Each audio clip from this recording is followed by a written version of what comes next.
Welcome back to We Bought a Mic, a pop culture podcast. Pop culture Robin cast. For the last time, talking the films of Mr. Robin Williams in our series, Good Mike Hunting. Saying goodbye, closing the book, transforming into a magic carpet ride. A magic Jack. We're like Jack at the end of Jack. Oh, yeah. We're like 1,000 years old. Gonna pass away. We're giving our final speech at the podium, and everyone's like welling up. Just waiting for him to like drive off and like have a brain aneurysm as he walks away from the stage. Welcome to the show. My name's Ernest. My name is 2.5 years older than we recorded the first episode of this podcast series, Hunter. Mm-hmm. But we look so much older than that. I'm Drew. And joining us today, a very special guest, a Robin Williams aficionado, perhaps expert, Yeah, I'd say so. Becca Stockner. How you doing? Welcome to the show. Good. I'm excited to be here. So what do you think? Would you call yourself a Robin Williams expert? You've seen every single one of his movies. I think that might be accurate. After everything I sat through, I absolutely deserve that. You deserve some sort of title for doing this. So how many total did you see? Because our series had spanned 27 movies, and it has felt like a lot more than that. I saw all of them. Yeah. Do you know do you have a count? Do you know? Beginning to end, everything I watched, I did 69 videos, which was so baller. But I combined 2 of them into one, so I think that's 70 movies. Oh my God. It's nuts. That's incredible. That is incredibly impressive. Did it also take you like 2 years where like you took little breaks throughout and contemplated your life and existence and everything that led you to this point? Oh, God. Oh, Christ. By the time I passed 97, I wanted to die every week. Yeah, it gets so tough so fast. Yeah, it really does. So since You also reached the bicentennial man hump where you just watch that and you're like, I have to like go take a hot shower and look in the mirror for a while. Yeah. So I want you to get a plug-in up front for these videos because you put in the Lord's work. Yeah, tell us about your YouTube channel, and then a little bit about kind of like what made you want to do this project. Yeah, my YouTube channel is just my name, Becca Stockner. I also host another podcast called The Time Machine where I talk about not Robin Williams. It's Disney Channel stuff. It's fun. I love to hear myself talk, and you can hear me do that in a lot of places on the internet. That's what this is all for. The project is absolutely. Why else would you buy mics? Exactly. Not to just hear yourself talk on the internet. But I started at the end, like mid-end of 2020, like November of 2020, and I finished in May of last year. So I think what got it started, I'd always loved Robin Williams. Like that was the celebrity death that hit me the hardest. I loved him growing up as a child, and I read the biography Robin by David Skoff sometime mid-2020. And reading a lot of the behind-the-scenes stuff, I was like, there's a lot of these movies that I actually have not seen or even heard of. And I was obviously bored. I mean, I didn't have anything to do because it was 2020. So I was just like, fuck it. Let's try and do this whole thing, watch every movie he ever made. Because, I mean, I'm sure you guys saw this as well, but his career arc is like so fascinating because it starts with him on the rise, and then he hits a low real quick. And then he hits this huge rise and then like a huge fucking low again. And then it just kind of like coasts on shit fumes until the end. Yeah. Jankum. We stopped, I think, before things got really poor. After Old Dogs, he doesn't really have like, there's no re-renaissance after Old Dogs, right? No. You just rewatching that episode of Louie that he's on and you're like, the glory days. So you wouldn't believe this, but among the three of us, none of us read the David Skoff biography of Robin. I got homework now. Yeah, none of us did any prep work for this. I bookmarked it on Amazon right when we started, and it's still sitting right there. However, though, it's good. It's a good read. I like David Skoff. He's a good writer. He's largely known for being like the premier Simpsons meme guy on Twitter. Whenever, especially whenever there's some sort of like leftist news. So big shouts to Dave. I think we should let's read it and then not. Can we do a about live reading right now? Yeah. Just Just it's like 1,000 run? pages, Should so I it's speed a run it? meaty boy. To What if I read. asked ChatGPT to summarize it into fun podcast banter? Oh, okay, cool. That should go well. Or you could just watch all my videos top to bottom and get the greatest hits. So okay, point. so when you were doing your videos, did you feel like you were exploring an overall theme? Like, did you have any big takeaways? Because our project here was to try to see an arc, like a career arc, a rise and a fall. Did you necessarily have something like that in mind that you were tracking? No, I just wanted to see if I could endure watching them all. You were testing. Because I knew it was going to get rough. I just remember, like, especially early on, like in the mid 80s, I was like, damn, like, I really don't know if I'm going to have enough content to do a top 10 worst movies. And then it was like, oh my Becca, God. Like, my worst list was. Like, we're gonna have to expand this out. A top so much off my 25. worst list. Yeah. Yeah. Did you dive into Mork and Mindy at all? That's what I want to do next. Yeah, I've seen episodes of it because it runs on like Pluto TV a lot. Nice. Deranged show.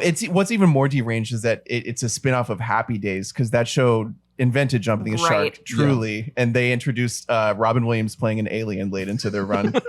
Really cool move. It's also so deranged when they like, I can't remember if it's season 2 or 3, but when they bring on Jonathan Winters to try and like save the show. Just sad show. But yeah, Yeah. Mork and Mindy also truly it's a good like time capsule for like late 70s. Even the later seasons, which are in the 80s, still feel they have that pre-Reagan vibe, you know. Right. And it's She's cute. it's She's a cute little show. he is it's really deranged material, and it's him like earnestly going for it in a way that a lot of actors, even like comedic actors, the aren't willing warmth. to. It's one of the things we talked about so much. Is it's not just the mania; it's the fatherly warmth that he brings. Is it more fatherly or unclely? Or like, even, I mean, there's some of the childlikeness because the fish out of water, he's an alien kind of thing. I do miss the era when you could just be like, have just an incredible guest spot on a TV show. It's like, yeah, let's go ahead and greenlight a series just about that guy. Like, that was just a bygone era that just can't exist anymore. Well, speaking of, I mean, the New York Times actually has a piece from 2018 that lists all of the bit parts that Robin did. So, you know, we focused mainly on his lead performances. But I kind of wanted to get your take back on some of these one-offs that he did. Did these kind of stand out as some that, you know, were the more memorable ones? We've got Adventures of Baron Munchausen, Shakes the Clown, Dead Again. I loved Shakes the Clown. Okay, what about it? Genuinely loved it. It was so surprising to me because like I saw the trailer and I obviously knew like the ones that he was a bit part for, I genuinely didn't get as hype about going in, especially knowing like whatever this is, I'm going to have to sit through 2 hours of it to talk about a 30-second scene that he might do. Which was rough. But Shakes the Clown was just fun. I mean, I loved Bobcat Goldthwait's other piece that he did with him as well. World's Greatest Dad was like the only surprise gem after 2005. Yeah, that was much later. That was towards the end, right? It's 2009. It's the same year as Old Dogs. Same year as Old Dogs. Okay, year that would It is live. the same year as Old Dogs. A year Pre that and would post live. Old Dogs, as that's how I define my life. Sure, Really. Exactly. Yeah. I wonder if is Tu Wong Fu Thanks for Everything on that list? Let's see. Yes, it is. Wow, what is this? Oh my God, that's an incredible movie. Patrick Swayze, Wesley Snipes, and John Leguizamo are all drag queens. Hey. And they just like drag up a small town. Robin's like a gay club owner at the very beginning for a minute, but I'm like, It's giving I've been big into Birdcage. drag culture forever and had never seen that movie before Wow. doing my series. Happy Pride Month, everybody. Listen, June 1st. Robin was an ally, and we love him for that. Are we allowed to say that in Florida? We're in Florida, by the way. So So you're they might- actually, I'm in come Tennessee, knocking. so me too. boy. Rob de Oh Sanctimonious my God. is barreling through your garage as we speak. Yeah. Yeah. Meatball Ron. Yeah, Robin, there. I think we don't remember if we have mentioned this on the podcast before, but there was that clip that went around Twitter a couple weeks ago of Nathan Lane talking about how they went on Oprah to promote Birdcage, and Oprah wanted to get the big Nathan coming out story. And Robin swept in and protected him from being outed on TV. And you and I watched like the entire, not just like the Twitter clip, the entirety of that Oprah interview. Yeah. And she is really circling him. God, Oprah, Jesus. It's like kind of early-ish Oprah. Like she's like fighting to be, a big time talk show and poor Nathan is so not ready for that. So uncomfortable. Yeah. And Robin, I mean, Robin, if you need him to like fucking take over an interview, so hop on it. For example, he'll hop on a couch. Whenever he's doing promotions for a really, really bad movie, guess what he doesn't talk about is the movie. The movie. The Old Dogs. I noticed that for I did I think it was August Rush, which was like a movie that I remember being so excited to see as a kid. Never saw it, watched it, and just it was bad. Starring the good doctor hitting a guitar. I loved that movie when I was like 9 and it came out, and have not revisited it since, nor have I had any desire to. I just remember it's punching the guitar. I am a musician. Oh God. Well, to that point, maybe we can get a little bit into what movies surprised you the most. Like what movies were like you in a good way? Yeah, either way. Like what movies were you going into expecting to hate and didn't, or what movies did you have some kind of fondness for that didn't quite live up to that nostalgia? Famously, I went into The Survivors expecting to hate it. It was a very early 83 comedy with Walter Matthau that got like panned reviews. And I was expecting it to be really bad. And it's not great, but I did really enjoy it to the point that it like was kind of just one of my favorites throughout. I don't know if this is a hot take or not, but when I like pulled the room before I started my series, I asked a bunch of people like, hey, what's the Robin Williams movie that meant the most to you? And by and large, everyone said Hook. And I do really like Hook, but I just like I don't get why people love it so much. I agree. It's kind of in the middle of the movies that we watch. It's kind of like mid-tier for me. We're just slightly too young for that wave. Like if you talk to... Like I'm 29. If you talk to people in their Gen 30s, that we're a little bit too young. Gotcha. Yeah. If you talk to people in their 30s, I'm 26, and I didn't watch it growing up because I was afraid of Dustin Hoffman. Yeah, you saw Dustin Hoffman. And you're like, I'm afraid of how fucking hot that guy is right there. It just look at that hair. I mean, I think we said this at the time when we watched it. It's just weird that it's a Spielberg movie, right? Given the script, it might be Spielberg's worst movie. That was like prime Tim Burton era, right? I think it would have just made more sense if it was like went full camp, like over the top, like soft lenses, crazy angles. That would have been fun. Man, it's crazy how that episode. I think there is. Go ahead. There's like a lot to love about Hook, but it's just like not.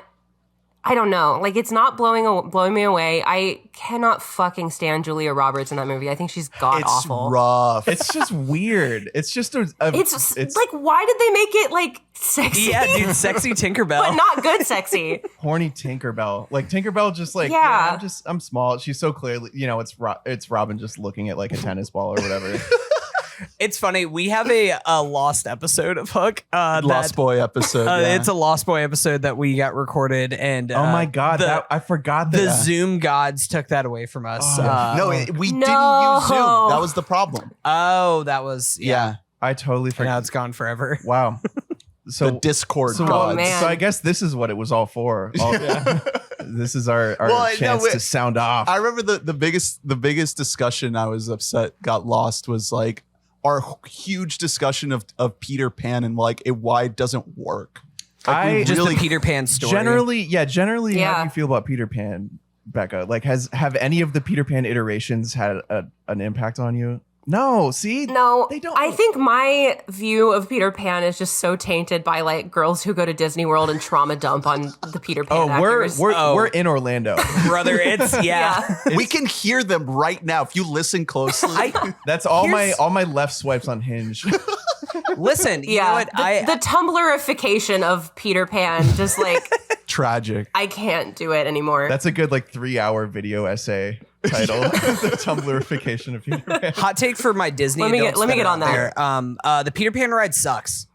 That's it. Peter Pan ride is it's mids oh my as hell. God, it sucks so constantly bad. breaks and it's at 90-minute wait. And you're like, why, guys? Why? You also, half the line is just outside in the sun in Florida, Baking. which fuck that. I'm just not going to do it. Just go to ride the ET ride at Universal. It's the same thing. Yeah. Except better. Right. And it ET smells ride. like trees. E.T. ride. Yeah, it's cold and it's cold. Yeah. In there. And Steven Spielberg I'm welcomes a you in. Universal person over Disney myself. Absolutely. I do love both I am an parks annual very pass dearly. holder, so I am obliged to tell you that I worship the mouse and the mouse owns my ass, but Yeah.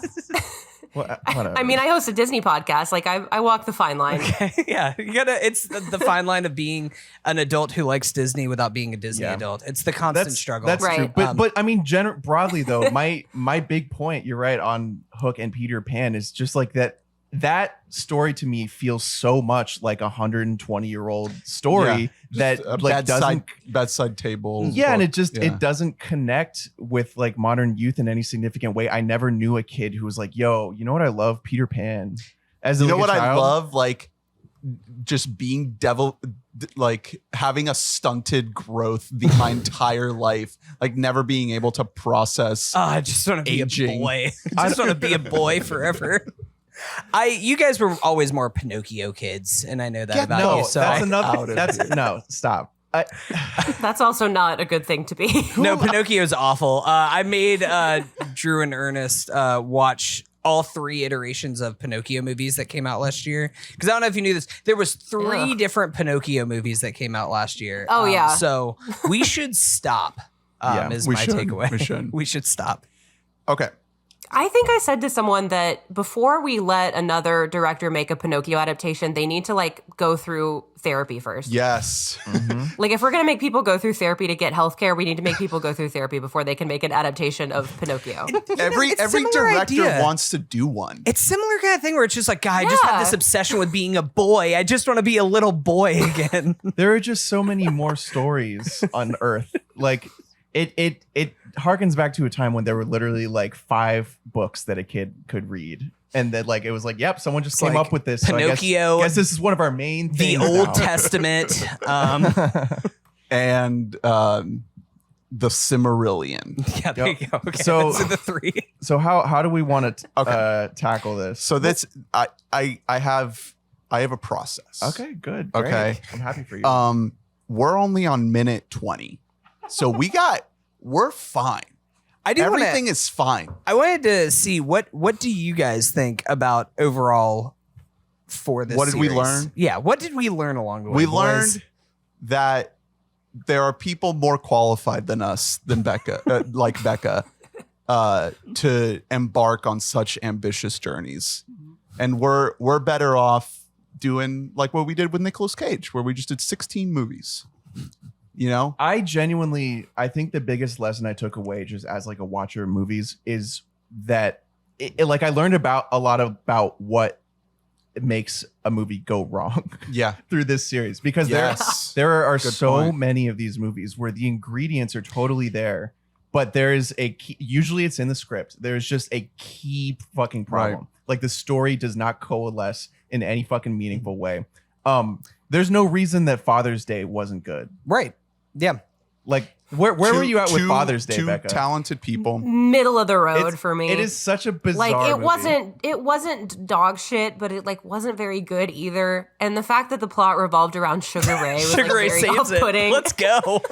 Mark McGrath to save the day. He replied to our tweet. That was one of the biggest wins of the series, was getting a Mark McGrath tweet reply. Sugar Ray, by the way, yeah. playing a deathcore band. Yeah.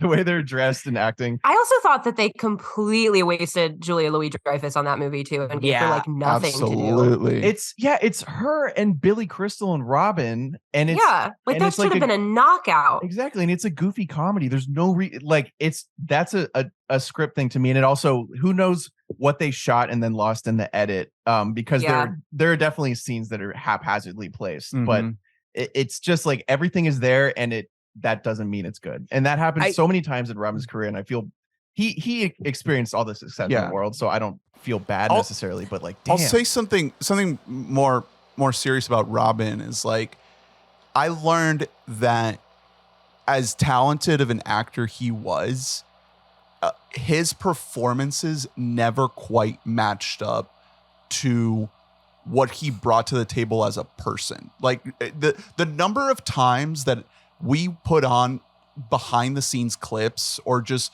clips of him just being a guy, most of the time I preferred that to the performance he was doing in the movie. You could tell, I know he battled a lot of mental health troubles and illness later on in life and drug addiction earlier in his life. But from just a kind of third party perspective, omniscient point of view, it really seemed like he was just an incredible presence to be around, a warm, kind person. And time again, the quality of the movie, maybe not necessarily the quality of his performance. There were a lot of times when he was good and the movie wasn't, but the final product didn't match what it must have been like to work on those projects. I think that the closest that so much crap. Right. He did. I think that the closest that he gets to that are in some of the movies that are gonna be the best of the series. That's your Dead Poet Society, Good Will Hunting, Birdcage, where that's kind of the best of like the warmth of Robin, like that he is kind of always known for as a presence, that is coming across the best in the film itself. What about you, Becca? What was kind of your biggest lesson learned? Gosh. Don't take every project you're offered. Say no sometimes. Yeah. Yeah.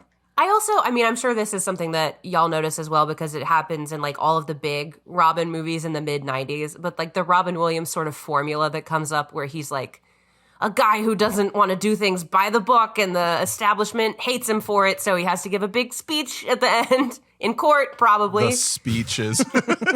Yeah. And like four in court. In Vietnam. Yeah. Yeah. That's really where that train starts, I think. That template is in Good Morning Vietnam. Yeah, because I mean in that movie, or it's Goofy. That's a similar template where it's Goofy guy who learns that like sometimes life is a little bit serious, right? But also everyone else learns that sometimes life is a little silly. Yeah, so it's a fine balance. One thing, big takeaway for me coming out of this is like, and I don't want to like put the pod on a bit of a downer here, but like looking through Robin Williams' career, and again, love the guy. He's one of the most iconic people of our generation, but there's so many missed opportunities in here that are really, it's just a bummer. If you look through here, there's no reason. You mentioned Father's Day.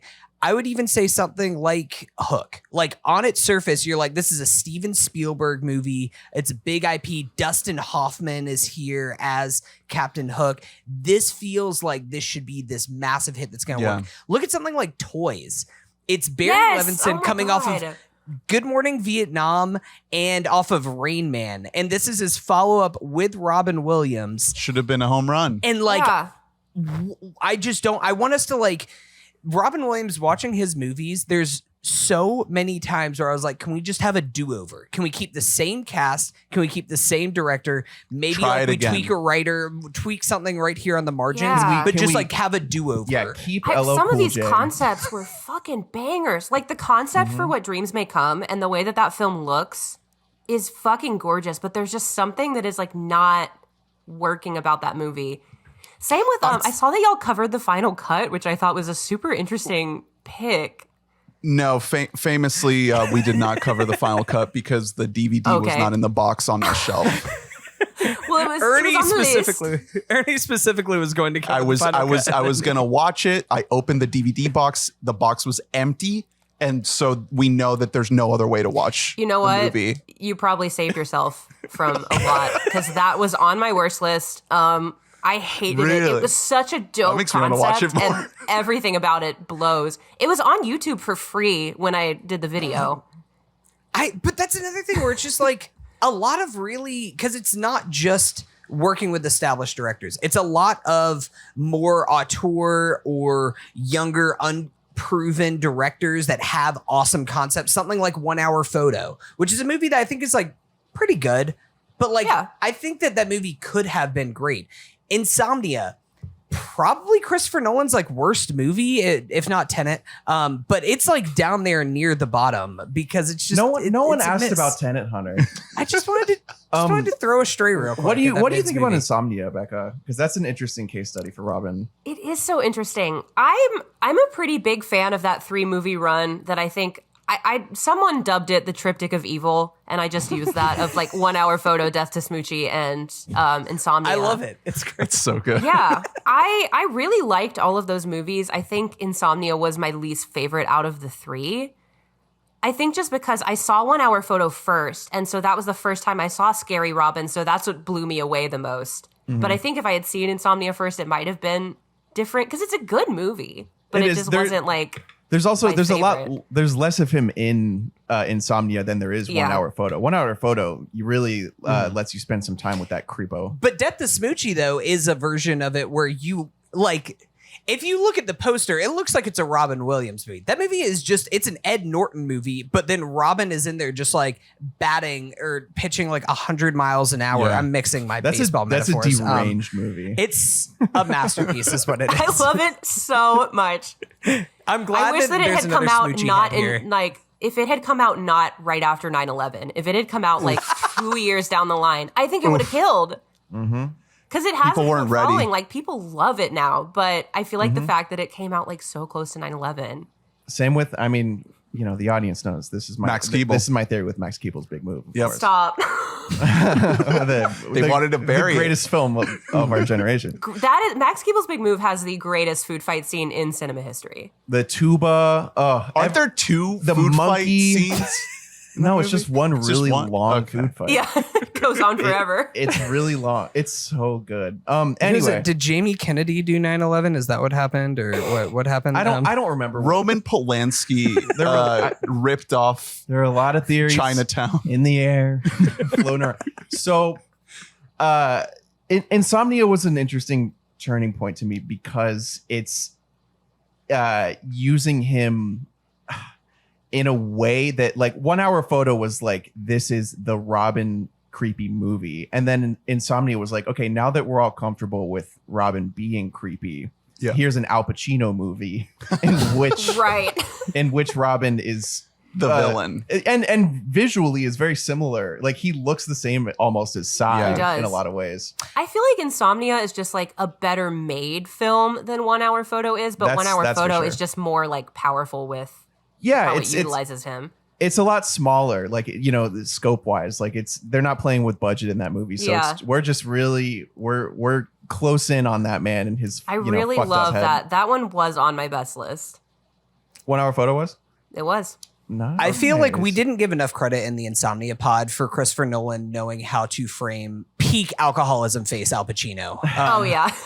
They were just like, oh, damn, Al looks fucked up. Oh, I guess he's an insomniac. I need to take a nap. He looks worse in Insomnia than he does in Jack and Jill. Yeah. Dunkachina. Did you guys see that? Like, this was news, I think, today or yesterday, that he's going to be expecting another child. Let's go. Him and Robert De Niro are the real life disgusting brothers. Just out here. Yeah, the blurb on the article was like, by the time the child turns 18, Al will, God willing, be dead. Be 100. Phew. Very, very cool. Okay. Oh, Al. So here's what I want to do. So I want to do top fives and bottom fives of our series. And I want our Robin Williams expert here, Becca, to guide us through what we missed. So I think top five is almost undisputed. Okay. So I'm going to give my top five and you guys tell me if your top fives are the same. It doesn't have to be the exact same order, but I think these 5 movies that we covered are the top 5 Robin Williams movies. And then Becca, you can chime in and say if one of the ones that we missed should be on that list for us to kind of note for the audience. Real quick, are we doing the top 5 movies that Robin Williams is in or the top 5 Robin Williams performances? Because those are very different. Movies. His best movies. Movies. Okay. Yes. Right. That he's in. So say the 5, Ernie. Ferngully 1. Okay. So this is, Popeye 2. this is my order from 1 to 5. Go. 1 to 5. What kind of a podcaster are you? Okay, go ahead. Number 1, The Birdcage. Nice. Number 2, Good Will Hunting. Okay. Nice. Number 3, Aladdin. Nice. 4, Dead Poet Society. And 5, Good Morning Vietnam. I have the same 4 or 5. 4 out of 5. Okay, Good Morning Vietnam's a little bit lower on my list. so that's the one that doesn't match. What about you, Drew? So the locks, like the dead locks for me are those top 4: Birdcage, Goodwill, Dead Poets, and Aladdin. And then 5, I don't know. I think my 5 would probably be either Mrs. Doubtfire or Jumanji. Okay. Or Death to Smoochie. Those are my if I'm just feeling hip about it. Yeah. What about you, Becca? What are your thoughts on top 5? So those are all in my top 10, but Aladdin and Dead Poets Society are not in my top 5. Nice. Aladdin just missed the cut. Aladdin is my number 6. So what do you got? So my reasoning might be different than y'all's. My number 1 at the end of everything was Mrs. Doubtfire. Nice. Whoa. Just because my thought was that like I think Good Will Hunting is my number 2. I think that film is almost perfect. It's incredible. But I think that like that is technically the best film that he did. But if I were to show like an alien a Robin Williams movie and I could only show them one movie to tell them exactly who he was, like that would be the one. Absolutely. I feel like that one just encompasses like, and of course, because it was like literally tailor made for him by his wife and the production company that they created together. Like, how is that going to miss? Except the other 2 movies that they did were crap. So, yeah. The Fisher King is my number 3. Nice. Ooh, I really yeah. loved The Fisher King. And Birdcage is my number 4. But I think I could make a case for Birdcage being higher because I do really fucking love The Birdcage. And Good Morning Vietnam is my number 5. Nice. So I was tossing Good Will Hunting and Birdcage as my number 1.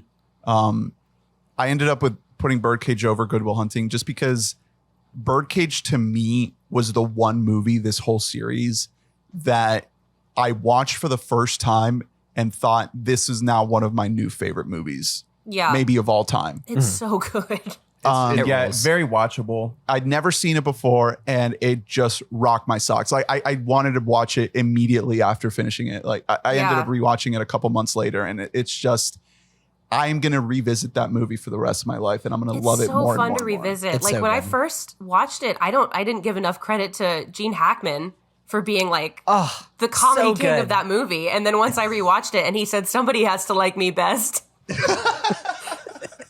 It was over. He was vibing. Also, Nathan Lane should have won an Oscar for that movie. Absolutely. He's so good. He's so good. Travesty. The Birdcage absolutely rules. It's Also, it's like a Christine near Baranski perfect at movie. like peak fucking hotness in that Queen. movie. Our queen. Queen. Yeah. Absolutely. Doubtfire is one of the most, I'd say one of the more iconic performances of the last like 30 years. Just in terms of, instant memorability and irreplaceability. Yeah. I don't think that there's Yeah. anyone else you could slot into. Show it that to a role. Republican, their head will explode. Tucker Carlson actually got fired because he got caught by his wife like beating off to Mrs. Doubtfire. And he's like, wait, no, that's not right. Oh my God. No, I didn't know. It's not that. These fem boys are driving me crazy. Oh my God. I need the Used to timestamps be. of which scenes it was. Used to be. Yeah, I'm with you on Goodwill. I think that movie's pretty it's pretty irrefutable. I think it has there's a lot of it that shouldn't work. Like it's so over the top. There's so much corn and it just doesn't matter because it's just creating a runway for acting. Like that's all the entire movie is. It's just one of those movies where let him like cook. everybody is set up for their big speech that they're going to play when the Oscar clip rolls and you feel that, but like I just don't care. Mm-hmm. Yeah. It's the best possible version of that. It really is because I embarked on I think that I talked about this a little bit whenever we did our Goodwill Hunting episode, but my pandemic movie project was Boston I watched movies. every Boston movie. No, I watched every movie that won Best Picture, and I also hit similar walls at certain points where I was like, yeah. Oh God, why am I doing this right now? Why am I doing this to myself? I hate this. And a lot of those came in like the 80s and in the 90s where it's getting really rough there. And Good Will Hunting is made in a lab to be a Oscar play movie. It's got the quotability in there. It's like trying to capture the magic of a Forrest Gump, but also having the like Weinstein prestige yellow hue thrown on everything. And it works. It just fucking works. It's a movie. Like whenever I was a kid, I was not a fan of Good Will Hunting because I was like, it's corny. But like that's kind of the point, is like how corny and how accessible it is to just everyone who watches this. Like I don't know how you could watch this movie and be like, actually, this movie's bad. It's not your fault. It's not your fault. Minnie Driver too is like, I know love it. Every time that I watch it, I'm taken aback. Like she's so fucking phenomenal. She is the perfect woman in that movie. She better not take him back when his car dies in the middle of the country because it's a piece of shit. He calls her from like Nebraska. Yeah. Hey, I was gonna come to see you. Can your dad send me a jet? We should also shout out one other note on Birdcage, that Birdcage is like the only movie in the series that just like really was like, nah, Robin's a hairy dude, and we're gonna let that man's hair breathe. Let it out. Let's go. And we respect that. That and the 2 seconds in Jumanji, which that's actually not a wig. That's just all full Robin hair. Oh God. Easily. Yeah. As Did far as the somebody movie, say that they had Jumanji in their top 5? I have it at my number 6. Same. Yeah, I think that's fair. It's not. I think it's like too flawed of a movie to be any higher than that. I think Robin is excellent in it. Like if you're talking about like some of the best Robin, it has to be mentioned. A lot about it has aged really well. A lot of it hasn't. I think some of the CGI is really poor. aged like milk. Yeah, it's bad. So bad. It's a tough hang, and but there's still some stuff that's really good. Pacing wise, there's a lot of imbalance, I would say, in between like the segments. Like we spend so much time in the past, right, and then the ramp up, and then we're just like a million fucking miles an hour for a good chunk of the movie. I just like as a movie, it's just too much fucking fun to like not mention. Like they don't make fun movies like that for kids anymore. Well, it's fun, but it also is like a classic kids movie thing where it's like, just don't think about it. Don't think about a single plot beat of this movie. It's a board game that comes to life. Yeah, like that's it. It's one of those things that like while watching it, I didn't really have a problem. I think that's because this is a kids movie that watched as a child, but you have to have full kid brain whenever you're going into it, and it's great. Yeah. Should we talk about the other kids film that has to be mentioned? Aladdin. It's my number 1. Okay. It's just his performance as Genie is like, I mean, this was. I know it's an animated film, so it almost feels like cheating to put that up there, like for the Robin performances. But Robin is like the most animated real life human being ever made, so it's kind of like he was made to be put in animated form. It's a once in a lifetime kind of movie with a once in a lifetime kind of performance. It makes sense. That was kind of my default number 1 going into the series. Like.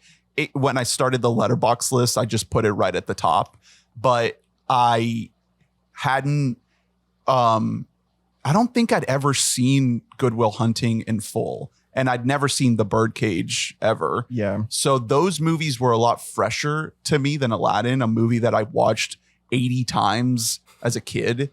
Those movies just kind of like hit me in a much more resonant way. I didn't grow up with Aladdin, which is probably why I don't feel like as strongly about it. The first time I saw it, I think I was a senior in high school. And then the second time I saw it was for the review. Oh, okay. But the feeling that like you walk away, like just that giddy, like feel good feeling that you walk away with leaving Aladdin is just like, that's undeniable. It's, I see that this is weirdly my surprise. Like I love this movie because I didn't really grow up with it much. It was never a favorite. I saw it a time like once or twice as a kid, and watching it for the series, I was like, I think part of it was that we were coming off of ferngully, and justice for ferngully.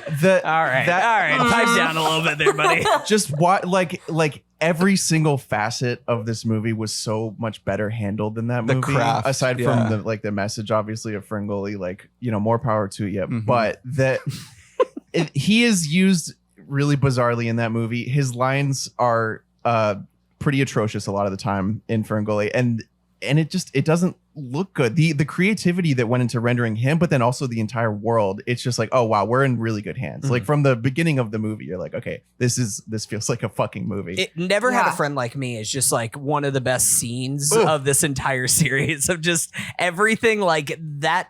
I mean, talking about something like Jumanji aging like milk almost immediately. This movie, I just somehow everything. I feel the same way about like most of these 90s Disney animated movies, that timeless. The further and further that we get away from it, the hand-drawn animation stuff is just going to continue to age better and better. Yeah, Aladdin looks gorgeous. And like the character work in that movie, and the way like I feel like Aladdin, Jasmine, like all the major characters, you know who they are through and through within like a second of meeting them. They just like crafted the characters in that film so well. Yeah, it's really great story building, great world building. It all sort of it meshes super smoothly in that movie. The craft. I want to go back really far because I need an outside perspective on Awakenings, and you might be the only person on Earth. Is that your top 5, Drew? That's number 2 on your list. Is what's going on there? It's mid for me. I don't like any of the Robin Doctor movies. the Robin Doctor. That's another arc. It's Awakenings, Patch Adams, Flubber. I know that there are people who did get something out of Awakenings, and I just didn't get much of anything out of it. I got a tiny little something out of it, but I don't remember much about it, and it didn't leave like a huge impression on me. Whereas Patch Adams left like a huge impression on me because I hate it so fucking much. All right, should we get to bottom 5? Wait. Yeah, now I'm upset that I missed the Patch Adams episode. Real quick, before we get into that, because I do want to hear your take on Patch Adams. Real quick, Dead Poets is actually my number 2. Yeah. I love Dead Poets. Dead Poets, growing up as a kid, was like one of my favorite movies that I always wish that I could go to like an all boys boarding school and have a teacher like Robin Williams in my life. I wasn't getting beaten by my dad at home. But I love Peter Weir. Peter Weir is like one of my guys. And it's funny. My captain. Another thing, like a takeaway that I had in this movie is, and this is, I think, very different from the last series that we did with Nicolas Cage, where Nicolas Cage, a lot of times where Nick Cage is weaker is whenever you ask him to just be like another guy in, whenever you ask him to be part of an ensemble because he sticks out so much. I think that Robin Williams is like kind of at his best when he's like third billing, when he's kind of part of an ensemble, or maybe he is first billing, but it's him also sharing the screen with Nathan Lane and with Gene Hackman, or he's there, he's teaching the Matt Damon character in something like Good Will Hunting. Like he is not necessarily right there in the limelight. In Dead Poets Society, he does not have that much screen time. Like it's crazy while watching that movie that he is not in as many scenes of Dead Poets as you necessarily remember him being, but you just feel the weight of Robin throughout every scene of that movie and how he affects every other character with the Ethan Hawke and the Robert Sean Leonard character. And my son, my boy. It's so good. Can we get like a career do-over for Robert Sean Leonard? Man, that boy was good. What happened? I think he mostly was interested in theater. Yeah. And he ended up, I mean, he was an episode by episode player on House, so he's fucking paid. That's right. Yes. That's for sure. He was like the curmudgeonly normie doctor. He's really good in the Much Ado About Nothing 1993 film, if you guys have ever seen that. Shut the fuck up. Another theater. Last Days of Disco, my guys. Can we do a Dead Poets remake with Freddie Highmore? Fuck no. Playing the teacher? I don't know about I am a poet. I am a poet. So let's do bottom 5s. This is where the meat's at. This is where our heads are at. We've been toward the end of his career for a while now. It looks like we didn't miss much as far as the top 5, at least seeing the big hits of Robin. Wait, were there any other, what was some of the other movies that were in your top 10 real quick before we move on? What was my top 10? My top 10 was Hook, 1 Hour Photo, Dead Poets, Birdcage. I love the Fisher King call out because Fisher King Fisher King's one of those movies that I feel like I was lower on it whenever we did the pod, but I have been thinking about that movie more and more since we did the podcast about it. That's a gorgeous movie. Terry Gilliam. That's also like every Terry Gilliam movie. It's like they're meant to be digested a little bit. Yeah, and you see a little bit more potential in almost all of his movies than they ended up being, but they're still really unique. Like he was a very, he had a signature deal. And that was a fun movie. That was a fun performance. Crazy funny movie. You always have to give Death of Smoochy a shout out. And I have to go with my nostalgia brain because I fucking love Robots and Night at the Museum both to this day. I can't remember who was the one rallying for Night at the Museum, but I was like, fuck yeah. Night at the Museum is good. It's movie. Great. It's a good story about a dad trying to rekindle a relationship with his estranged son because he can't keep a job. That's the part that I care about in Night at the Museum. My computer background has been the Night at the Museum poster for like 2 years. I love that movie. Thank you. I'm just glad. I felt like I was like going insane on that podcast of like, oh, Night at the Museum is bad. Like, oh, okay, cool. I guess like ice cream is also bad for you, but it's fun. I don't know. I do think that people's enjoyment of Night at the Museum hinges on your like or dislike of Ben Stiller. Like, if you don't like Ben Stiller, no fucking chance are you going to enjoy that movie. I like it when Ben Stiller's being goofy mode. I don't like it when he's being like, this is a little weird. I like muted Ben Stiller. I've seen Noah Baumbach movies. We did not. Speaking of divorce, guys. We did not talk during that podcast enough about director Sean Levy and how much of a hack that guy is. Director of my childhood. I'm a big fat liar girly too, so. Yeah, big fat liar girly. Oh my God, that's one of my fucking favorite movies. If you make a Free Guy, you're done. What about the Adam Project? You're done. Don't tell my mom that. My mom. Are you a big fan of Real Steel? He's been making L's lately. He did the Cheaper by the Dozen. Come on. He did direct a bunch of episodes of what's it called? Stranger Things. So I guess like that's something weird. Big Fat Liar is a lifetime. Pink Panther. Big Fat Liar is a lifetime pass for me. My Memoji on my iPhone is Marty Wolf. It's Paul Giamatti. Nice. Bald, red hair. Now, when the trailer for Deadpool 3 comes out and it says from the director of the Night at the Museum trilogy, and it doesn't. Yeah, that would be. I'm back on board if that happens. Okay, shall we do bottom fives? Please. This is going to be trickier. I don't think there is a consensus bottom five, and I'm willing to bet that there are a lot of movies that Becca watched that we didn't, that are worthy of the bottom five. I know it goes lower. My numbers 2, 3, and 4 on my bottom five y'all did not cover. Okay, I figured that would be the case. But they are like obscure as hell too, so there's a reason for that. Okay, so I'll do the same. I'll do 5 through 1 of the 1 being the worst movie that we covered. Okay. Yeah. And then 23 through 27. And then you guys will tell me how much you line up here. Okay. Cool. So number 5, worst movie, Patch Adams. Honk honk red nose, free hospital for all. Fucking liberal media. What the hell? Socialism hospital. The fuck out of here. They're saying. Put on a big red nose. Used to be. Then Father's Day. Nice try. Wow. Billy Crystal, you tried. I just that one was so upsetting because I wanted it to be really good. I have that lower on my list because of its disappointment. Jack. Little boy Jack. Oh, I forgot Jack was number 1. Jack was number 1 on my list. I forgot to mention that earlier. Oh, best. The best. Okay. Yeah. Bicentennial Man, which gets my award of the movie that dropped the most stars from my letterbox from when I remembered to when I rewatched it. Like, I remember that movie being at least a 3.5. At least. Watching it, second worst movie of the podcast. And then finally, the worst movie, Old Dogs. A true abomination. It is funny that Bicentennial Man is kind of one of those movies that you see whenever you're a kid and you're just on Letterboxd and you're just logging shit for like hours and you're like, yeah, probably like 3.5 stars. You get into the habit where you're like, everything's 3.5 stars. I share the same bottom 2 as you. Actually, I think I share 4 of the 5 with you. Oh, okay. Just in different order. Yeah. Okay. My 5th worst is Father's Day. Similar note.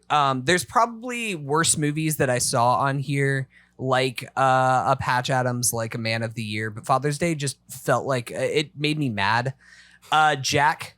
Although Jack, if we're talking about most enjoyable watches, it's higher up on the list. But just as a movie, sorry, Francis. You like the farting in the treehouse? That was the best part. Number 3 from the bottom is Awakenings for me. That movie I would call if sleepwalking was captured on film, that's what Awakenings is. I felt like actively I had to do the thing where like I had to keep pausing it because I was like daydreaming from scene to scene while watching Awakenings. I was the only thing that wasn't Awakenings.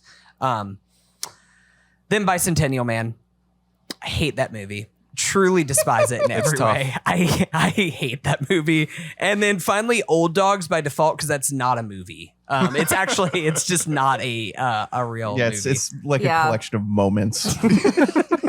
I probably feel sort of similarly about Bicentennial Man and Jack in that they were both bad films, but I ended up just making them honorable mentions on my overall worst list because I had such a good time watching both of them. Yeah, that's and fair. those are both reviews that I did with like friends as well, so it was more fun than just me like suffering through and also shit alone. You know levels of depth that we don't know. Yeah, like your bar is astronomically lower. The pool gets deeper on Becca's YouTube channel. Yeah, because I'm relatively similar to y'all. I'm gonna go out on a limb though. I'm gonna be willing to say that I think ferngully is atrocious. I think it's a phenomenal message. I think it's overall a great thing that was played in schools for everyone growing up. Pro industry, pro smog. It is so shoddy. Like it's one of the only times watching an animated movie where you're like, how does this look so cheap? I will say, sexy sludge monster Tim Curry though. Hexes. Well, Tim Curry makes anything work. That's not fair. That's what I'm saying. Tim Curry can never be in the bottom 5 of anything, except he could be my power bottom. 5. In terms of, so that's my 5th worst. I'm gonna go out. I'll do another hot take here. I think that Flubber was really bad. I knew. Yeah, I was ready for this. Yeah, Flubber is Flubber Mambo. It is really rough. Rewatching one of the most frustrating experiences because you're like, where's the Flubber? Right. He's nowhere. Well, you're forgetting that he has a robot in his life. I heard he loves his very sexy. much. How could you forget how badly that robot wants to jump his bones? That is the running theme of that movie.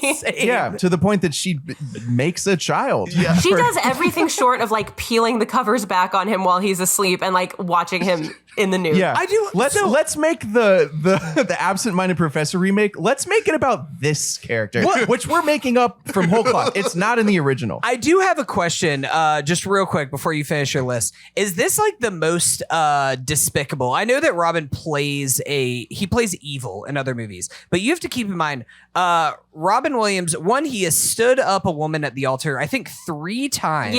To be married. He also then designed a robot that gave it only enough sentience so that it would fall in love and want to fuck Robin and like find pictures of women on the internet to make an amalgamation to very troubling be a hologram for him. She invented reaction GIFs. Mm-hmm. So she invented ChatGPT. So however, I'm gonna have to go same bottom 3 as you, at least, just different order. But actually, Awakenings I'll say is my 3rd least favorite. I think there is a chunk. I think there's a half hour of the movie that's really good, and that's when he's fucking awake. Bobby D. It's really tough watching Robin just putter around like stone faced, like, oh, I should get a girlfriend. And maybe knowing what he's capable of. It's terrible casting. Like abominable. It's not casting. even just casting. It's just like that's not the most. There's a whole story that we've been promised, and why are we giving an hour plus to not that? It's nonsense, and that happens in a lot of these fucking movies because that's what happens when movies go wrong.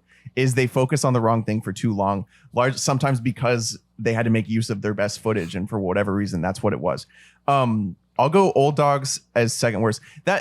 Like you said, it's hard to grade on the scale of them like movies because it's not. It was insanely fun to watch because the whole time you were like, what happened? Like how did it end up here? And we figured it out pretty quickly. We were like, oh, this is not what this movie was supposed to be. Yeah. It's so obvious. Yeah, it like very, very evident. Like, yeah, they didn't shoot this to be a fucking kids movie about two horny old men. I'm so glad that y'all mentioned the Lifehouse needle drop in the Old Dogs episode because that is sinful. It's so our fucking poor awesome. Boys from Lifehouse just. I know they didn't deserve that. They're getting a check every week for like 3 cents from that movie. I give me the Walt Becker cut. I just need to know, how do you going from an R to a PG-13? That happens all the time. In theaters. We need to make it trim them up here and there. Going from an R to a PG is like one of the most insane things. Yeah. Ever. Has it ever gone right? The only other we can think of probably is Kangaroo Jack that we know of. Yeah. They usually maybe keep the wraps pretty tight on. I would want to research if that has ever gone even remotely well. I mean, I know it worked out financially for them, so good job, Disney. But Bicentennial Man, really, I don't know why it struck this chord with the three of us, but I never saw it as a child. I found it viscerally upsetting. I found it to be really rough. It's three separate movies. Yeah, it jumps. Yeah, it's deranged the amount that it jumps around. Time-wise, like structure-wise and tone-wise, and all three don't work. Right. And on top of that, it's one of the least imaginative renderings of a really expansive future that they tried to build, and it's really unimaginative. It's so like it doesn't register like any type of wonder. It's bland. Or awe. It feels like the sets feel cheap and small and like half thought out. It's ugly. Yeah. Also, speaking on needle drops, the needle drop in Bicentennial Man, where the female robot like is smacking her ass to, I think it's R-E-S-P-E-C-T, isn't it? Yeah, let's go. The friend that I did that review with was like, I watched this movie as a kid, and that was where I heard that song for the first time. Like, I could not wish that something would happen to you less than that. I feel so bad for our friend Dave, who guested on that episode, and he was still on my train of thought from before I watched the movie, where I was like, yeah, it's a pretty good movie. He didn't have a defense ready. Yeah. And we unfortunately did come with offense. It's one of those things. I mean, again, talking about doing this series and just being like, can we just have a do-over? That was one of the movies that was like, it was the most frustrating because it was so actively bad, but like so many of like if you take the pieces and separate it from the movie that we got are good. Like Chris Columbus, like the king of kids movies, and has worked with Robin and done great work before. It's Robin. It's like this. The idea overall, it's an Asimov thing. Like it has like a cool story behind it. Yeah. It's one of the guys who wrote fucking Matilda, but it just is actively a terrible screenplay, like an abominable screenplay. Maybe I remember liking it because maybe it's the cinematic equivalent of like giving your child whiskey. Like maybe that's why like I putting remember like whiskey on your pacifier. Yeah, like at 4 that was like your Blade Runner 2049, where you're like, this is a visual marvel. Like maybe I remember liking it because like the movie just like sent me into outer space, because that's basically what happened rewatching it. Like this was the one movie I have never seen you so upset during a podcast. Like usually you are so measured. Usually I make an effort to like meet a movie where it's you were so sad and like tired. You look like you had lost like 50 pounds. I always like make an effort to be on a movie's wavelength, you know, even if I know it's not for me, to try to see what it's going for. This movie, like I could not get through it. Like it was a tough thing. Felt my soul leave my body multiple times. I was screaming at the top of my lungs multiple times throughout that film. Yeah, you're like, what is going on here? I could not focus on the screen. My eyes kept like shutting down. My brain was like melting out of my ears. Sam Neill buys a robot and immediately is like, so the experience of making love to a woman is unlike anything you could even And out of all the like court speeches of the Robin like late 90s movies, that one's the worst, where he has to like prove that he's a human in court. And then he fucking and dies. Then he dies. Oh my God. He comes and farts and dies. And the idea, and the idea that midway through, the idea that he spent like decades just in a cabin on the beach somewhere in like Northern California. Oh my God. No, just yeah, vibing. he just built. Yeah, you know how you on just, the like, sand, in you like, on like find public land. We joked in my review that we like wish that he had just been washed away at sea. Yeah. How did he not rust? For real.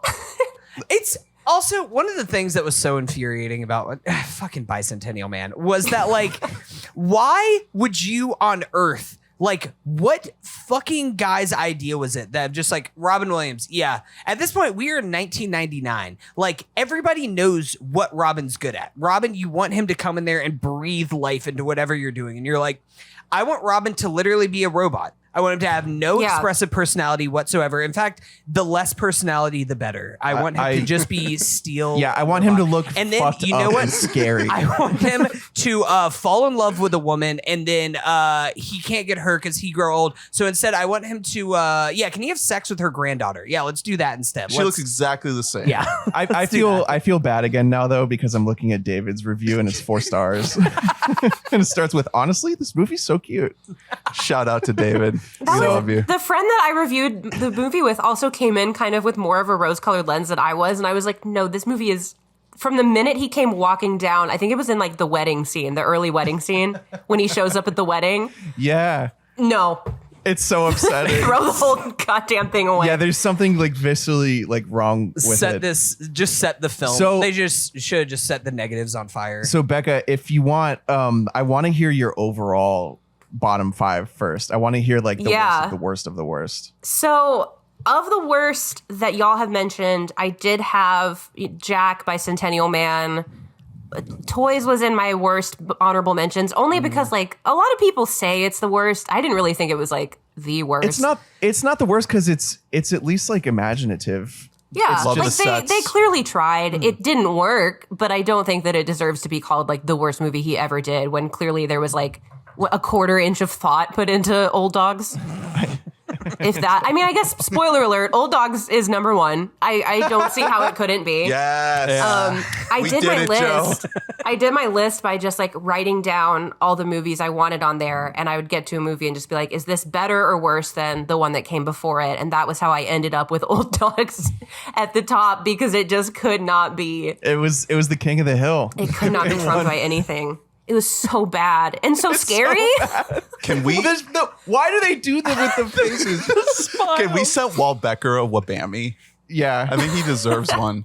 It's like we need to like, we got to have a wabammy this year that's just like the scariest thing in anthrax.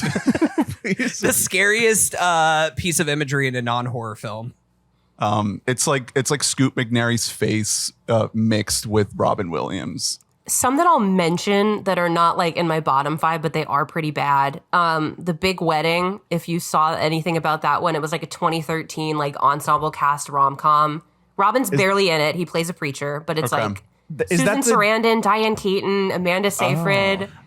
It's a Robert sad De Niro, cast. Katherine Heigl. Horrible movie. Topher Grace. He's also the preacher in the John Krasinski movie, right? License to Wed, that was also on my worst list. That is one of the worst films I've ever seen. Let's go. Oh my God. Let's go. It's so bad. I believe it.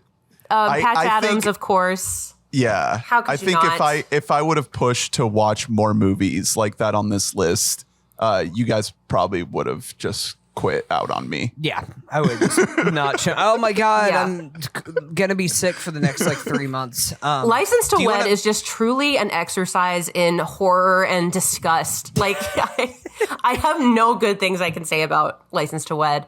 I feel like I remember when I first saw Patch Adams, I was much younger and I really liked it. And then revisiting it as an adult, it is so emotionally manipulative. And I think that's what like disgusts me about it. Is how like without the score and like the swelling piano moments and the movie being like, this is how you should feel right now, it would be nothing. Wow. God damn it. Now I wish I had seen it so bad. You know, it's really bad. I must have missed a great up. Here's the thing. I feel like we might have been not as hard on it as we could have been because a friend of the pod, Brian, who was on it, it was one of those things where we love you, Brian. We have a guest and he was really high on it. And I was just like, I just don't want to shoot you down. I don't think he was really high. He was higher on it. This is a movie that is like, it's like 2 scenes that you remember, and the rest of it is like what you're saying. It's kind of all like, it's like woke, but like late 90s fake woke, if that was a thing. Of like, man, you know what if like everything was free? Mm-hmm. Man, society's so fucked up. Healthcare insurance is like kind of fucked up. But it's like this doctor. This doctor can't. But you're also not going about that the right way. Exactly. This doctor can't even afford to get this red growth off his nose. I hate how the movie exalts him for doing crime, stealing from a hospital. I hate all the step and repeat scenes where he goes into the office and the principal's like, we don't like you, but you're fine for now. That scene happens like 8 times. And then there's another speech at the end. It's terrible. That court speech is vomit-inducing. When I did that review, I did a drinking game, and it was just take a drink every time that I make like a gagging or retching noise while I'm talking about the movie. And it gets up to like 12 or 13. Whoa. Did you guys Here's the thing about Patch Adams. Patch Adams is still with her. Did you dive into the fact, I'm sure you did, that one of the credited writers is Patch Adams? Hunter Patch Adams. Yeah. It's based on his memoir. He fucking hates the movie. He also nothing good to say about it.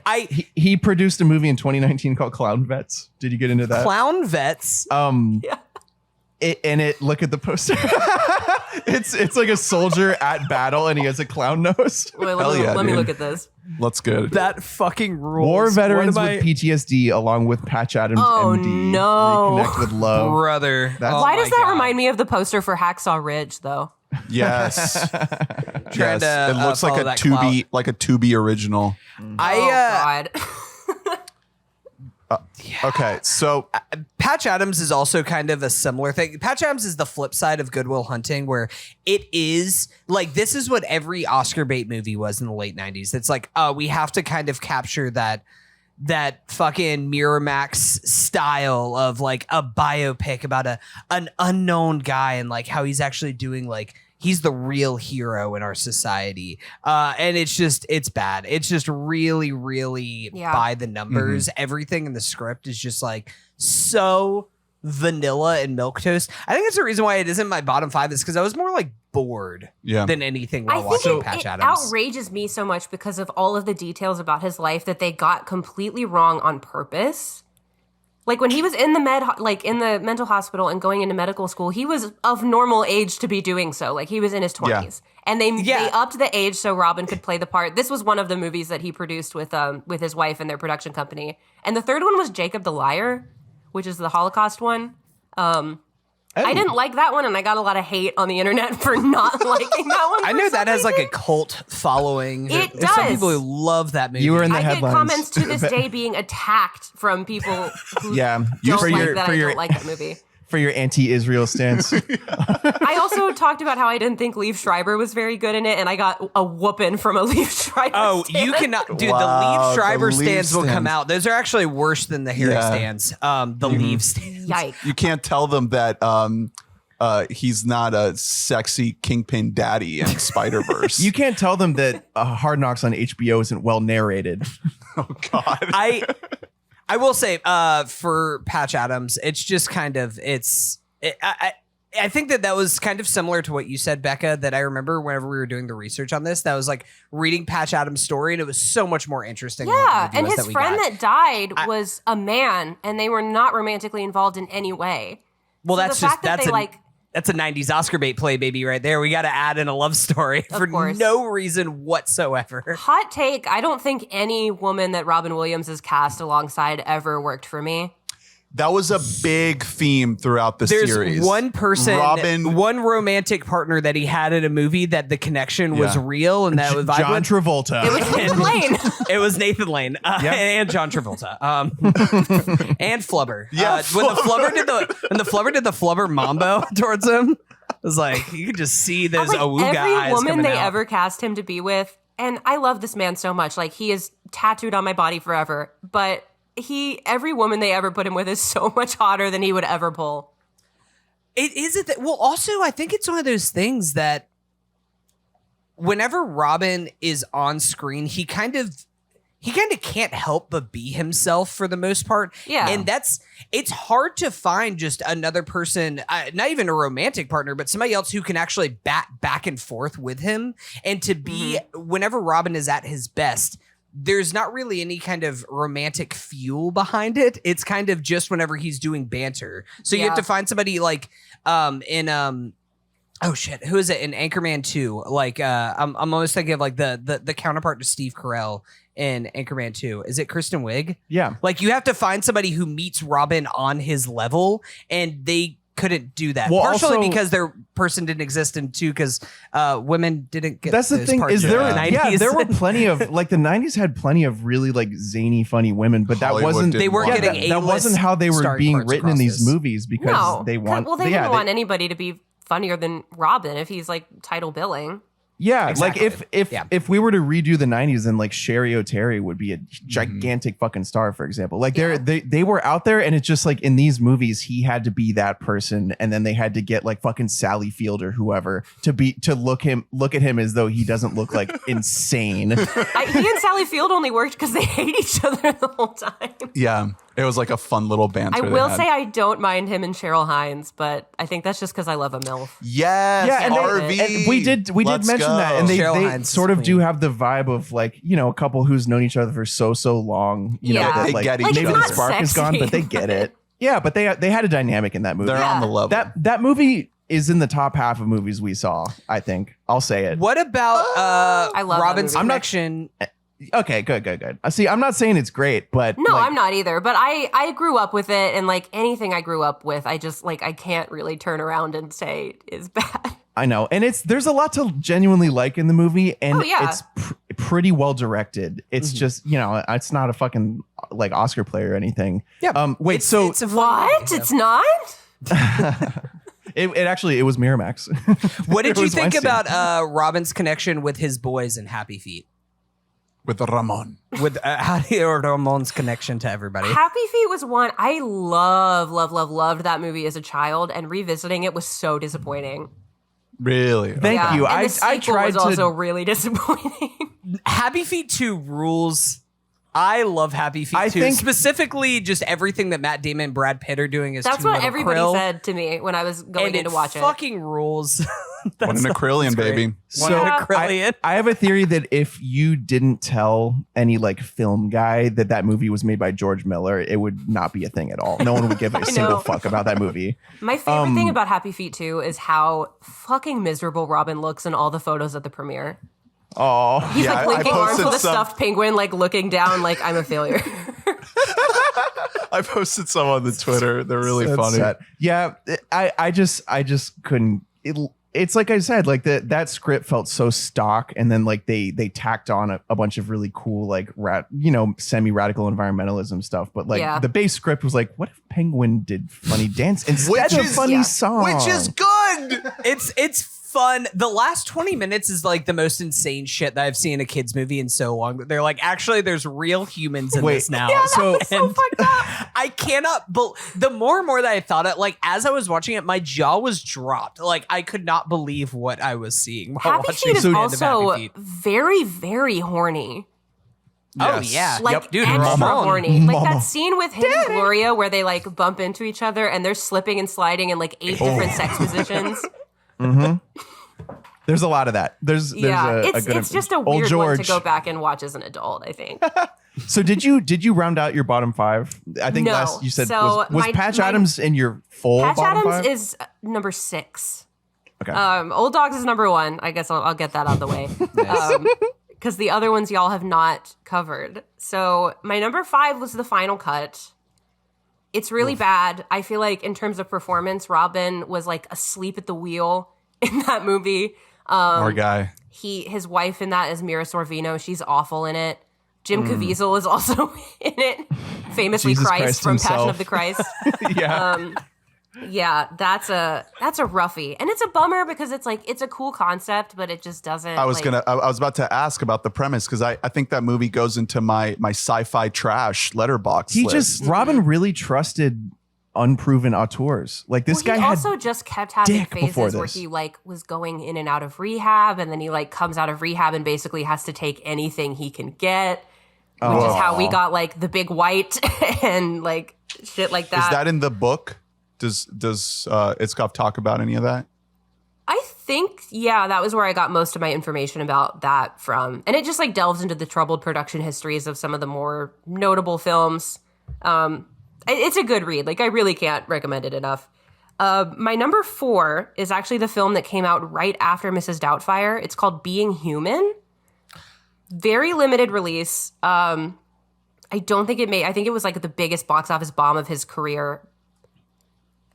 And a lot of movies called Being Human. He's standing in front of a beach. So it follows him as one man in 5 different iterations of time. So he's like a caveman, and then he's... It's like Cloud Atlas? Yeah, Cloud Atlas. What are we doing here? I guess. I've never seen that. That's like the exact premise of Cloud Atlas, but an entire ensemble of people through time. Yeah. Being Human is one of those that like... The director had one vision for it and wanted it to be this like 3-hour epic. And the production team was like, it's going to be an hour and a half and it's going to have a narrator. And the director has fully disowned the movie as it is. Wow. There's more scenes of Robin Williams pissing in it than I could count. There's like a lot of scenes of him pissing. Well, so what's wrong with it then?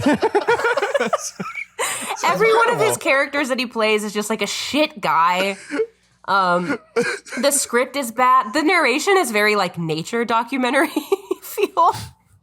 This trailer is auto-playing on IMDb right now. This is insane looking. I cannot believe what I'm looking at right now. And the fact that this is the movie, like, when people are like, oh, what's the follow-up to Mrs. Doubtfire? It's this.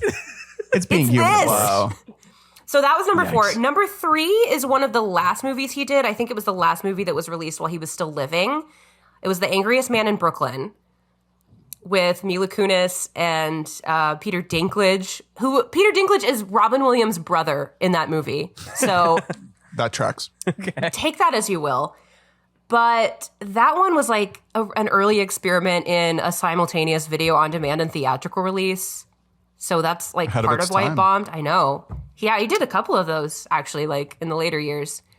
But it's really bad. The chemistry with that cast is horrible. And the whole premise behind that is just like, what if we made a guy who was angry and unlikable all the time? Ha ha ha. And it turns out that fucking sucks. He finds out he has 90 minutes to live. This guy wrote Field of Dreams and Sneakers. Phil Alden Robinson. What happened? But that was 30 years prior or 20 years prior. Most screenwriters that write a good movie, if they, it's like they live long enough to see themselves become the villain. It's adapted from a 1997 film called The 92 Minutes of Mr. Baum. So that sounds like that is based off a book. Mila Kunis sucks ass in that movie, and I don't normally hate her in movies, but she was not good. What is she doing? She's his nurse. Like, she's the person who diagnoses him with the only 90 minutes to live. And then for the rest of the movie, she's chasing him down because she, like, got it wrong. But then he does end up dying, like, a year later. So is a lot of this movie almost, like, real-time tracking? Yeah. Like, I think the real time that he actually died in the movie would have probably lined up pretty well with when he actually passed away. Does he learn to not be so angry? Not really. Or is he just like, let it fly because he's like, fuck it, I'm about to die anyway. He's like, fuck all you James guys. Earl Jones is in that movie. And like Richard Kind, like it's a stacked cast. And it's very deep. It's it's disappointing as hell. Chris Hamish Gethard Linklater, my boy. Yeah. Mm-hmm. Yo, let's go. Midnight Mass. Mr. Sheet, Isaiah Whitlock. Louis C.K. also has a brief scene where he's fucking Mila Kunis from behind. Oh, brother. Now, did she consent to that scene before they started shooting is the question. I mean, yeah, but there was an implication. You can't base it off that. It's just not fair to her. Oh, boy. So that sounds like a blast. I'm glad you had a fun time watching that movie. My second worst was one that I had to watch on like some random illegal site, like could not find this bitch anywhere. It's called House of D, written, directed, produced, and starring David Duchovny from the X-Files. Oh my God. It also, it also stars a very young Anton Yelchin, which is wild to see. Ooh. May he rest in peace. Yeah, Love Anton. For real.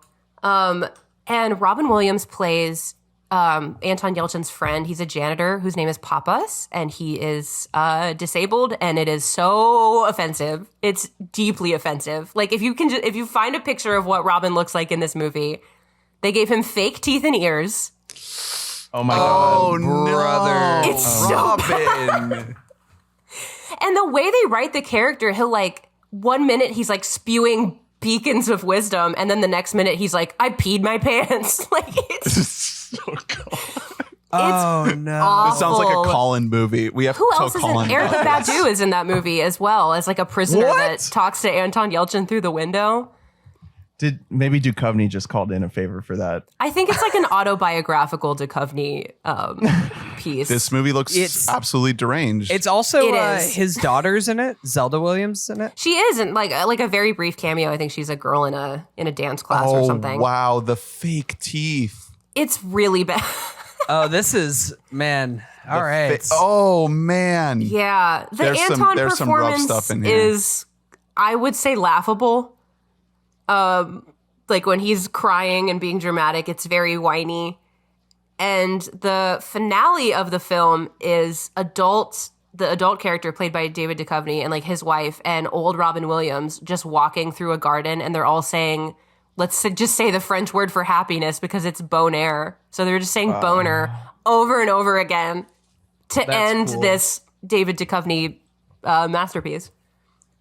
If you asked me how like a David Duchovny auteur project would go, I would spit out something really similar to what You would just say said. like you'd have to watch it on like an illegal site because it's probably just one big like self-suck. Yeah, there were a large handful of movies throughout my series that I would be like, I don't know how the hell I'm going to find this.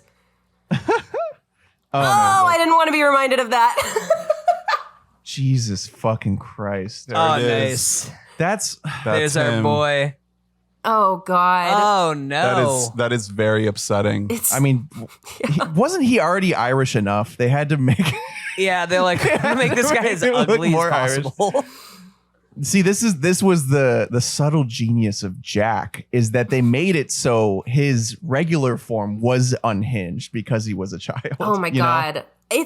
I honestly Which, think by I the got way- a bigger ick from him in Jack than I did from House of D.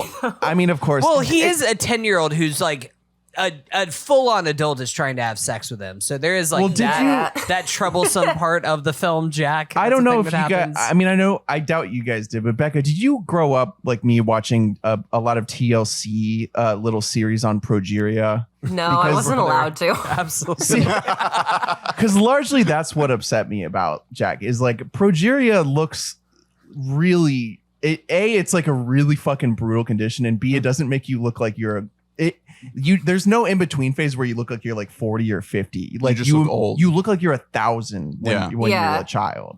Like there's no Robin Williams phase. Like when that Fucking movie progeria. started with him like looking like E.T. out the window, and then when he runs and Can trips Jack and come out to falls, play? and the camera is just like that close up of him going, eh. It's like I can't. No, what about the scene of Bill Cosby and him like farting in a treehouse together? My podcast co-host did that review with me, and he always brings this up because when Bill Cosby popped in and we watched that movie together, I was like, "Get him out of there!" There's a scene where Bill Cosby pops his head up into the treehouse, and I was like, "Oh, that's just like on the set of the Bill Cosby Show." Get Bill Cosby out of that treehouse full of little boys. Yeah, he's really. They really welcome him with open arms, and they have a good time farting into the jar. There's a lot of hugs. We got a lot of comments on our review of that scene. A lot of people were very concerned about / interested, fascinated by the farting. Becca, did you rank every movie? No, I just did a top 10 and bottom 10 with honorable mentions. good. So there was a lot of middle of the pack. I was going to be worried for you if you did. No, I don't. I had to take like 3 months off in between even doing my best and worst list from finishing. Same. Like I just had to be removed from. It's just Especially weird. with his last movie. Like his last movie is I don't know if you've done any research into this. Absolutely Anything, where he's the voice of a dog. I've always wanted to see this. It's not good. It's got like the cast and all the elements to be good, and it's an R-rated comedy that really goes like the family comedy route. It's like the reverse Old Dogs, where it's rated R, but it like never uses its R rating except to say fuck like once or twice. That's weird. It's very weird. And it's not awful, but it's just like for a movie that is both, it's Terry Jones. Yeah, I was gonna say it's a Monty Python. It's dude. Terry Jones. Oh my God, it's like the reunion of the original Monty Python cast as the voices of these weird aliens, and it's Robin's last Simon movie. Pegg is there. Oh my God, damn. Yeah, Lee has told me about elements, this man. movie. It just kind I've of always wanted to see him. Kate Beckinsale, another one of our queens. So I want to go over some kind of metrics here. So over in the land of Rotten Tomatoes, we pretty much nailed it in consensus. Like the worst reviewed movie on Rotten Tomatoes is Old Dogs, 5% on Rotten Tomatoes. who the hell gave that a positive review? They're like, I don't know. I really like the connection that the best reviewed movie on Rotten Tomatoes is Good Will Hunting, 97%. So we're right in step there. Now going over to the land of Letterboxd, the worst reviewed movie that Robin did on Letterboxd is Old Dogs. That movie is just so undeniably nuts. It has a 1.9 average. that is wild. It's so somebody's just like, incoherent. I don't know, man. I really like the way that like Seth Green and the Gorilla, they had a real connection there. Man, I didn't know what Also- suffering was until I saw Old Dogs. Like, It's get so out of here. I will still say, as much as Old Dogs is it's like not a movie. I like 2 to 3 30-second increments of this movie, including everything that was happening whenever they go to the camp with Matt Dillon and our boy Justin Long. Just give me a whole movie of Matt Dillon and Justin Long. Y'all just mentioned the being camp insane. and like the scenes with Luis Guzman and whoever he was with were also And Dak not Shepard. bad. Yeah. Like They cooked. Yeah, there were some moments. It's they also barely got any lines in, but it's also the reason it wasn't my bottom movie is because it moves very quickly, and yes, that is because they cut out like most of the movie. But Bicentennial Man just really lets you sit in it. Yeah. You know, I guess both of them have an opposite issue of pacing, where like Old Dogs, the pacing is like you're like processing what happened 3 scenes ago because it's moving so quickly. And Bicentennial Man, it's like sitting in quicksand. If you sort by length on Letterboxd, Bicentennial Man is the 3rd longest movie. You can feel it. The 2 that beat it are Hook and The Fisher King. Is Hamlet not on there? Oh no, I meant of our movies. Oh, okay. that I we was covered like, on our list. God damn, Hamlet is like 3 hours.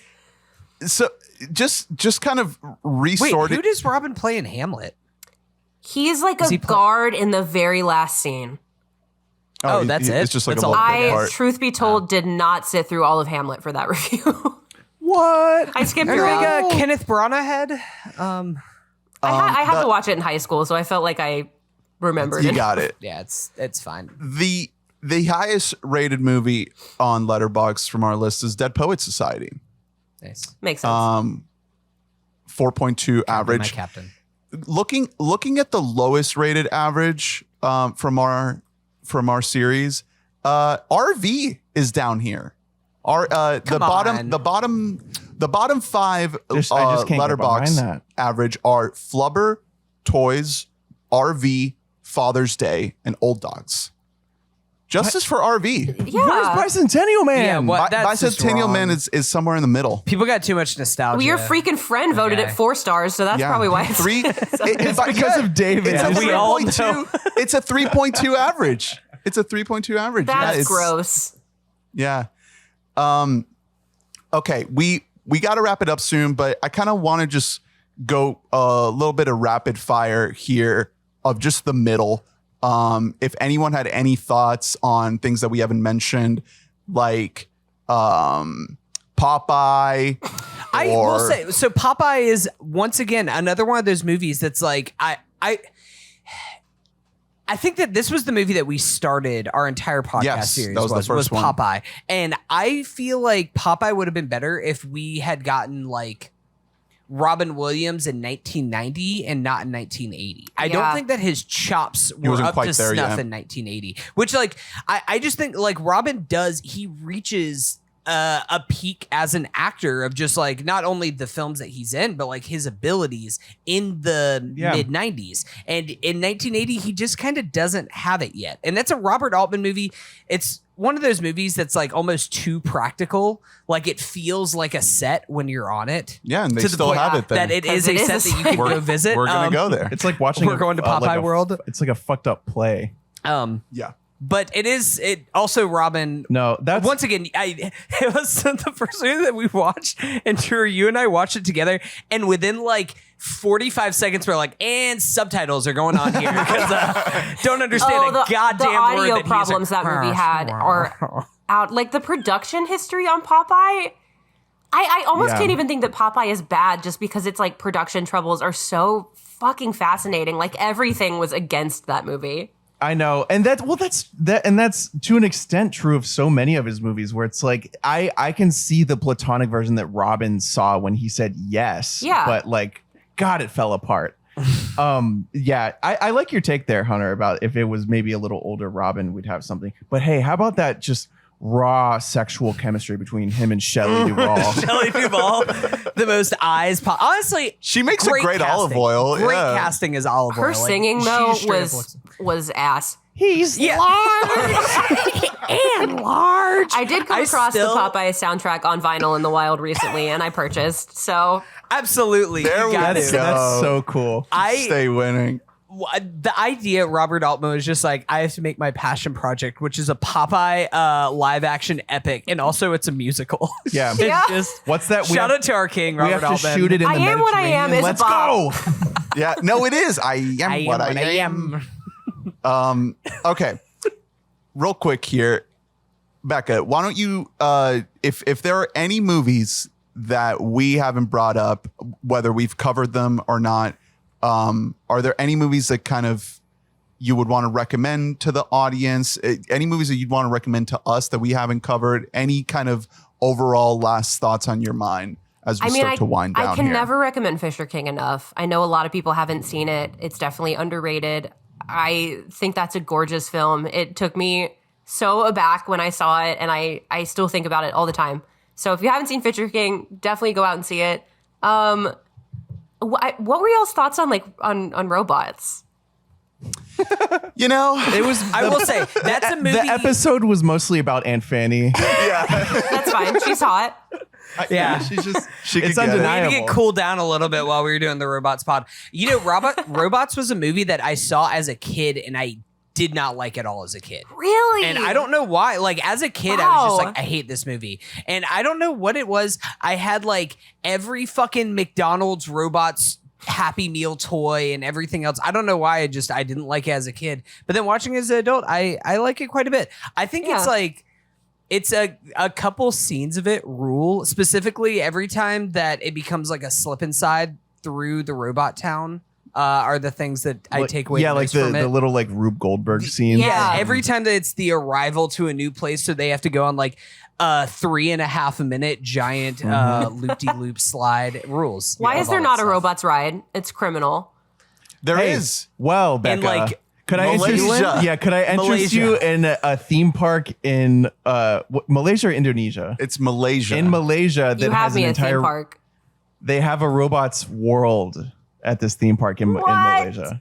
Yeah, so it's it's called Rivet. It's Rivet Town. Well, it's the whole park itself is called Genting Sky Worlds. That the other places on there, I think there's an Ice Age world here. Is a robots world. Oh, okay, that makes the sense. forgotten brands. Unfortunately the robots rides are pretty uninspired compared to what we get going in the movie. But you know, I'm happy that they have it. I think the world of that movie is really creative. I think that it ages remarkably well given the current political climate. Yes. It's like a true. communist uprising. Yeah, I think movie. that's like the biggest take that I had rewatching it was like, damn, this it kind of sucks that this aged as well as it did, because it is very much like a mid-2000s animated movie with like needle drops and the means of production. The right to repair. It's right fun. Exactly. Literally. It's funny. It's like, I don't know. I thought that movie was the funniest movie I'd ever seen in my life when it came out. And it's probably still up there. When I was a kid, I was upset that there wasn't more Amanda Bynes in it because I thought she was the funniest person on earth. She is.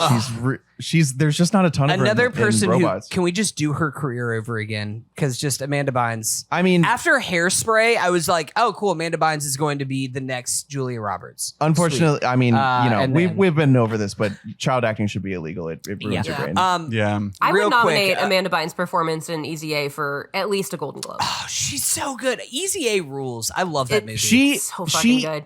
I mean, in Big Fat Liar, she eats Frankie's fucking lunch. Oh, yeah. She's so much better than yeah. him. She was a phenom. She was unbelievable. That scene where she calls him on the phone and is like, ha ha ha, like rent free every day. She's so fucking funny.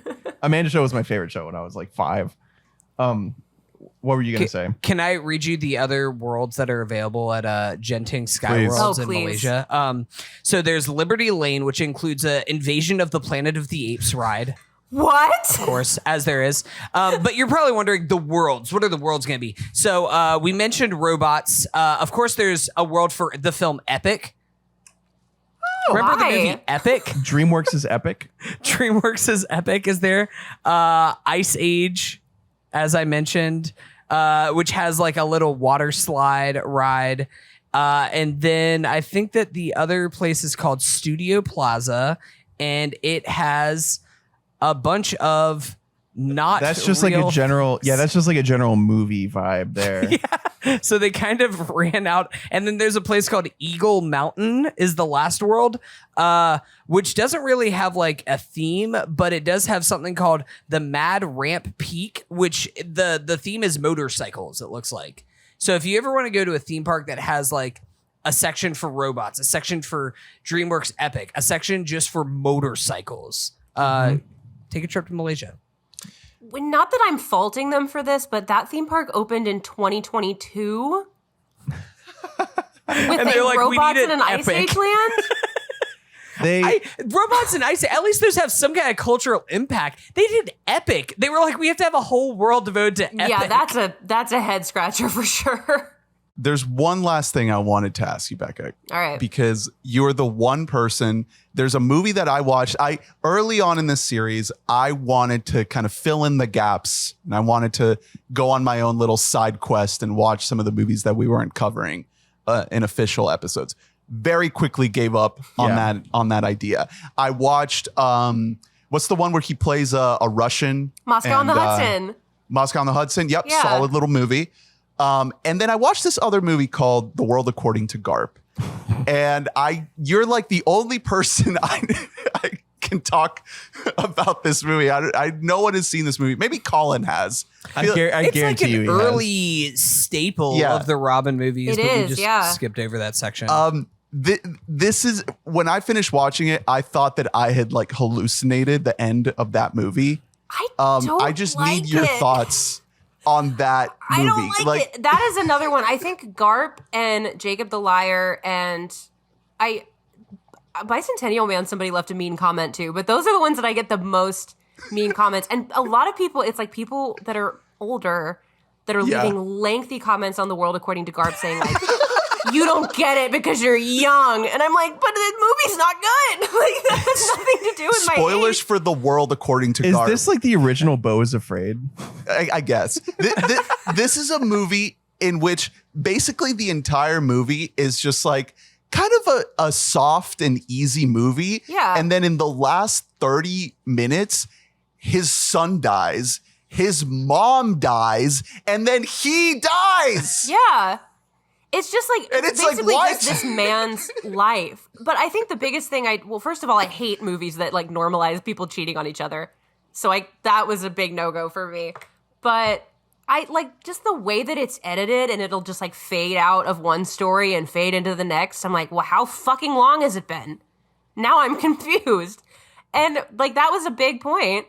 The advancement of the plot lines is just like, oh, his mom is like a famous author and now is running for some kind of elected office, and now she's like shot at a rally. Like, what is happening? It's buck wild. And like in terms of a movie going experience, I just didn't enjoy that. And all the older people in my comments were like, well, life is very blink and you miss it, so it resonates with me. Like, Jesus. But God. like maybe that's life, but that's not good filmmaking because that like makes it inaccessible. Sorry, life didn't turn out the way you wanted to, Dennis. Jesus. I needed someone to like tell me that I didn't imagine that movie because No, you didn't. But the only reason I still remember it is because I still get comments on it from people being like, I don't know why you didn't like this movie. Okay.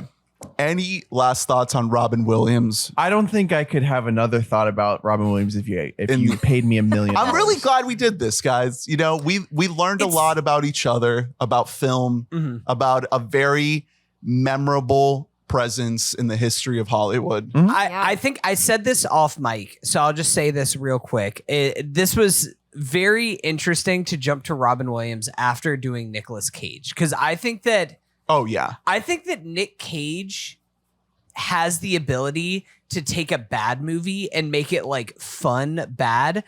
I don't know if Robin Williams has that ability, but I think we learned he doesn't. I think we learned that in fact he does not. That even if Robin is like doing like objectively kind of good, he cannot save a movie that is bad. But what Robin does have is so much more warmth and personality. Absolutely. And I'm glad that we did this, even if it was overall a little bit of a mixed bag of a career. A little bit disappointing career, but it's still the highs are undeniably high. Yeah.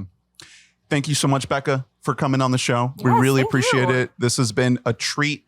Please let the people know where they can find you. Plug all the things. Well, I plugged it a little throughout, but I host a podcast called The Time Machine, where we cover all things Disney Channel. We're The Time Machine podcast on Instagram, Twitter, and TikTok. I am Heyo, it's Becca on Instagram and Twitter. I'm Becca Stogner on YouTube, or I don't know, if you search blah, blah, blah, Robin Williams movie review, I'll probably come up. Especially if you search Being Human review, it's like the only one. Our reviews are probably getting recommended to each other's viewers. So shout out to our Jack review, which just crossed the 3,000 view mark, which is insane. Jack heads rise up. Why? There are dozens of us. Why are 3,000 people watching a 2-hour My review most of Jack? viewed review is Aladdin and the King of Thieves, which is so fucking bizarre. Nice. Like, why? Hey, because Aladdin's dad is hot. That's why. All right. Thank you all for listening. Please rate, review, subscribe, like, and comment. Let us know your thoughts. Check out weboughtamic.net to get every episode delivered in your inbox. Stay up to date with everything we got going on the show. Join the Discord. Thank you, beautiful donors, for donating, making the show possible. Next week, Spider-Verse. We're going across the Spider-Verse. And I think we're ready to do it. I think it's time. If you stayed till the very end of the episode, it's a little treat. We'll probably do a splashier announcement that's not, deep into at the end of an episode. But we are announcing our next series, The Films of Two Toms. Tom Cruise and Tom Hanks. Ooh. A tale of two Toms. A tale of two Toms. It's Tomapalooza over here, baby. Let's go. We'll be unveiling all the details, but it's a double stack, double whammy. We figured, why not do another 26, 27 films, but make them all bangers. I'm excited to ride into the danger zone with you guys. All bangers. Oops, all bangers. From the two leading vanilla white men of Hollywood. I know. The Caucasian boys that conquered the little white men that could. We're gonna really have to repent for this. Y'all are gonna be getting whiplash going from action movie to tearjerker week after week. Let's go. Let's do this. We're ready. All right. Stick around. Thanks again, Becca. We'll see you next time. We love you. Bye. Bye.